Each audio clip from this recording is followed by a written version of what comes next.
ఎన్ని కోట్లు ఖర్చైనా పర్వాలేదు, వాడు కళ్ళు తెరవాలి. అండర్స్టాండ్? Yes sir.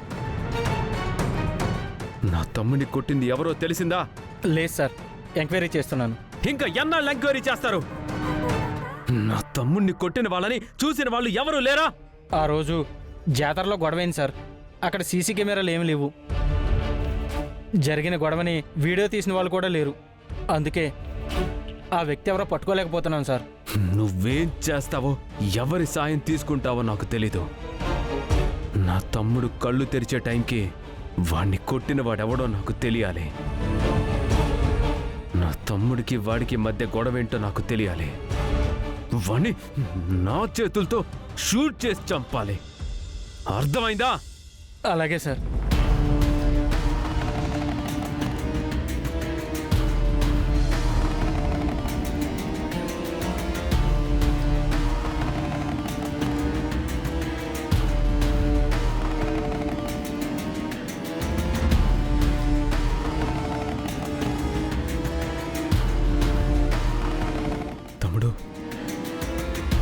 ఇలాంటివి జరగకూడదనేరా నిన్ను దూరంగా యుఎస్ పంపించాను. వచ్చి రాగానే గొడవపడి ఈ పరిస్థితి తెచ్చుకున్నావు.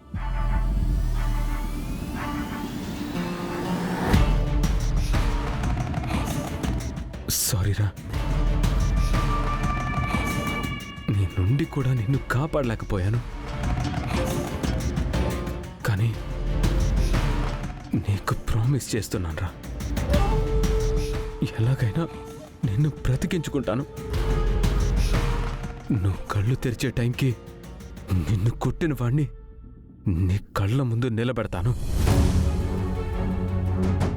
నీ కళ్ళ ముందే వాణ్ణి షూట్ చేసి చంపేస్తాను. ప్రామిస్.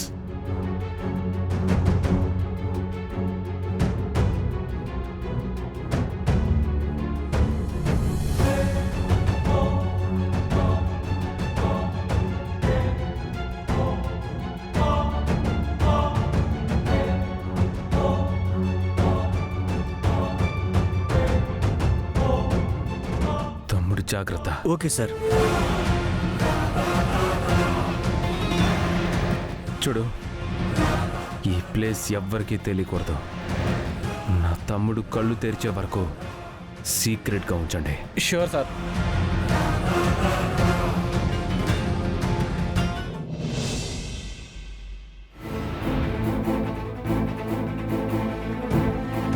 గౌతమ్ గారు, మీతో నేను వస్తానండి. మీరెందుకండి? మీ మాయని నేను తీసుకొస్తాను కదా. ఆ బుల్లబ్బాయి పరమ దుర్మార్గుడండి. వాడు ఎంతకైనా తెగించే రకం. వాడి మొహం, వాడొక బఫూన్ గాడు. వాడికి అప్పుడే ఏదో ఒక ఇంజెక్షన్ చేసి ప్యారలైజ్ చేసుంటే ఇప్పుడు ఈ ప్రాబ్లం వచ్చిండేది కాదు. వాడి గురించి మీకు తెలియదండి. తాగితే వాడు మనిషే కాదు, మృగం. వాడి దగ్గర చాలా మంది రౌడీలు కూడా ఉంటారు. వాళ్ళు మిమ్మల్ని ఏం చేస్తారో అని భయంగా ఉందండి. నేను కూడా మీతో వస్తానండి. వాడు డేంజర్ అని, వాడి ప్లేస్ డేంజర్ అని మీరే చెప్తున్నారు కదా. అలాంటి ప్లేస్కి మిమ్మల్ని ఎలా తీసుకెళ్తానండి? నాకేం కాదు, మీరు ధైర్యంగా ఉండండి. నేను వెళ్ళి మీ మావయ్యని సేఫ్గా తీసుకొస్తాను. గౌతమ్ గారు, మిమ్మల్ని విడిచి నేను ఇక్కడ ఉండలేనండి.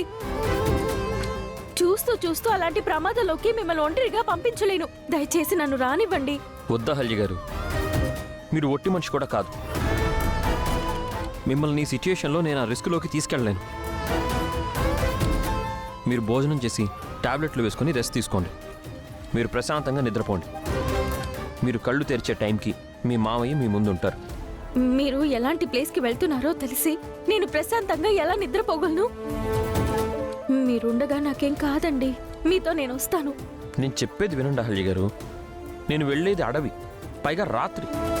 మీరే చెప్పారు కదా ఆ బుల్లబ్బాయి దగ్గర చాలామంది రౌడీలు ఉంటారని. మిమ్మల్ని తీసుకెళ్ళి రిస్క్లో పెట్టలేను. మీకు కానీ కడుపులో బిడ్డకి కానీ ఏదైనా అయితే వద్దండి, మీరు ఇంట్లోనే ఉండండి.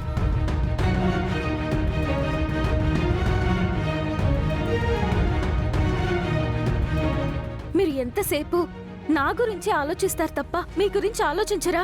మీకేమన్నా అయితే నా వల్ల కాదండి, నేను ఉండలేను. ఏం జరిగినా సరే నేను మీతో వస్తాను, నన్ను తీసుకెళ్ళండి. ఏంటి ఈ టైంలో ఇద్దరు ఎక్కడికి వెళ్తున్నారు?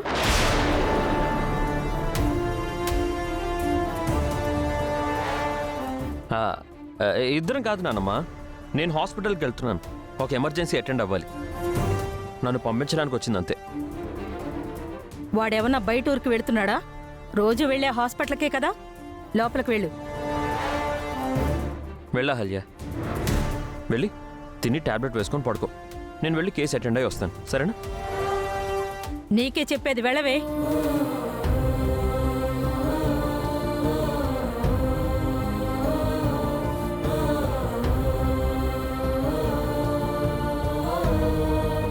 అదేంట్రా, నీ డ్యూటీకి వేళపాడ ఏం ఉండదా? ఎప్పుడు పడితే అప్పుడు హాస్పిటల్కి పిలుస్తున్నారు. డాక్టర్స్కి పోలీసులకి టైమింగ్స్ ఏమి ఉండవు నాన్నమ్మా. సర్లేరా, నాకు మధ్యాహ్నం నుంచి కడుపులో మంటగా ఉంది. ఏదైనా టాబ్లెట్ ఇచ్చి వెళ్ళు. ఎసిడిటీ వచ్చిందేమో, మసాలాలు అవి తగ్గించవేమో ముసలి. సరే సర్లే. పద.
త్వరగా లంక దర్బార్కి వెళ్ళి బుల్లబ్బాయికి బుద్ధి చెప్పి బంగారాజు గారిని రక్షించి అహల్య పడుతున్న బాధని దూరం చేయాలి.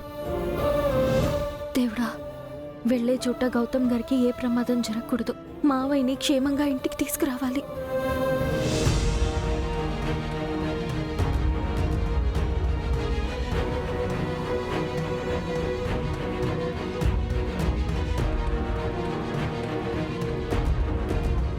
గౌతమ్ ఈ టైంలో ఎక్కడికి వెళ్తున్నాడు?